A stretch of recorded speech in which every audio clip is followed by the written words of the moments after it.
Sparta, the city-state of ancient Greece, is the subject of many historians' testimonies and legends. It is known that the inhabitants of the city were characterized by strength, agility, and courage, were trained in the art of war from childhood, and could fight back against any external enemy. But especially surprising to scientists and history lovers is the social structure of the Spartans, which differed significantly from other cities of Greece. The social laws of the Spartans can be called unique. Zacons of Lycurgus, the politician of Sparta Lycurgus, whose years of life are precisely unknown, developed laws unusual for his time. The inhabitants of the city honored Lycurgus and adhered to his policies for several centuries. These were progressive and democratic rules of life. They provided for equality of citizens of the polis, fair distribution of material wealth. Land remained the property of the state, but was given to citizens for public use. Most surprisingly, women also had the right to own land. Women could own land if they inherited it from their father or guardian. Daughters also inherited property if there were brothers in the family, but half as much as male heirs. Land ownership rights were passed to women if a father, husband, or son died in battle. This allowed the family to retain their rights and later pass them on to their children.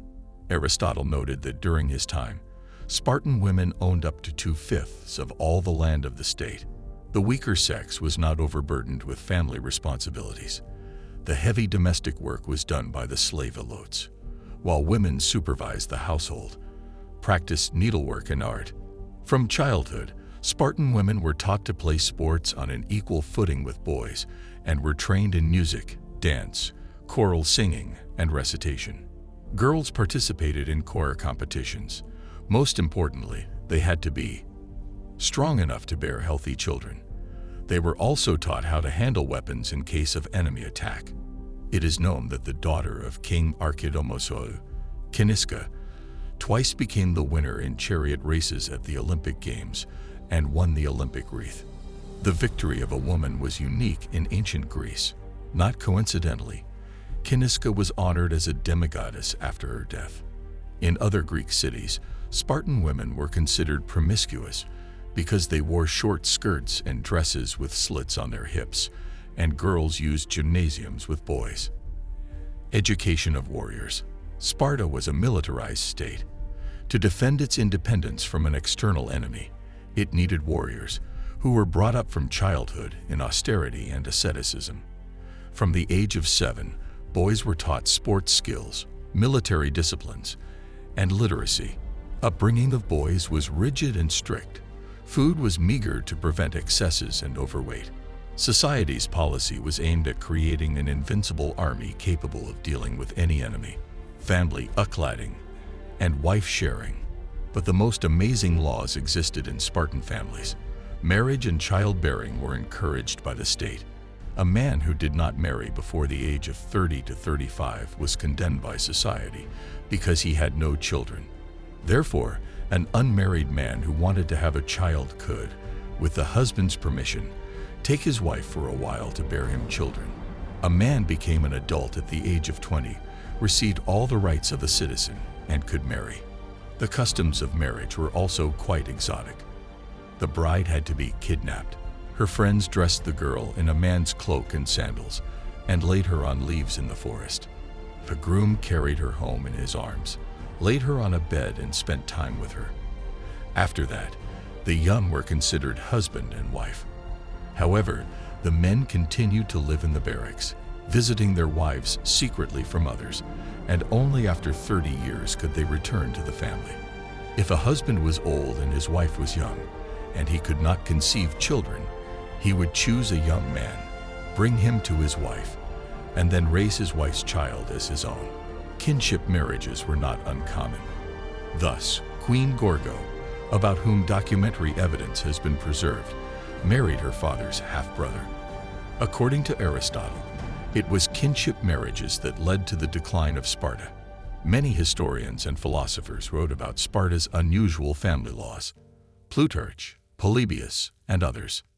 Marriagic and economical considerations.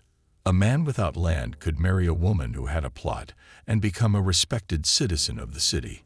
In order not to divide a plot of land into several plots, frugal Spartans could marry 2 or even several brothers to the same woman.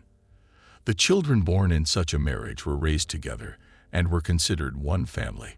The law allowed such marriages to preserve the family's right to use the land. Thrift was encouraged in Sparta, but the pursuit of wealth and hoarding was excluded.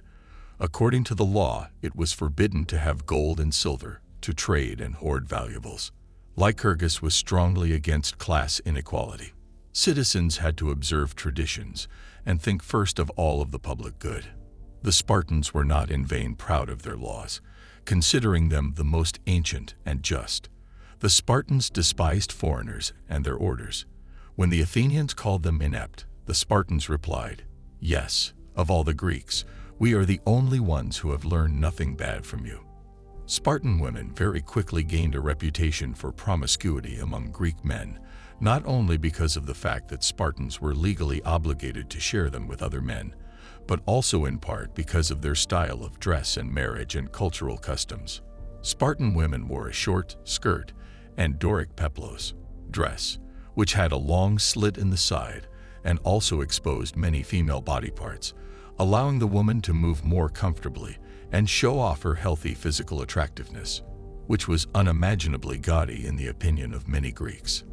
Bronze statuettes also often depicted Spartan female athletes competing in a tunic that left one of their breasts bare. The historian Plutarch wrote in his writings that Spartan girls performed nude ritual dances in public and implied that girls and boys competed side by side in the nude. Euripides writes the following lines: "Spartan girls could not be chaste even if they wanted to be. They leave home in short dresses, wiggling their naked thighs and sharing gymnasiums with young men." It was unthinkable to an Athenian that a woman could go to gymnasium with boys and play sports in front of the boys. Because of this, it was not uncommon for Athenian playwrights to attack Spartan men when describing their daily lives. Describing the enemy's wives as easily available and the men as boy lovers was, and still is, a common, albeit imperfect, means of belittling the enemy. Friends, I'd really appreciate it if you'd just give a like, write a comment, and subscribe to the channel. Thank you for being with us.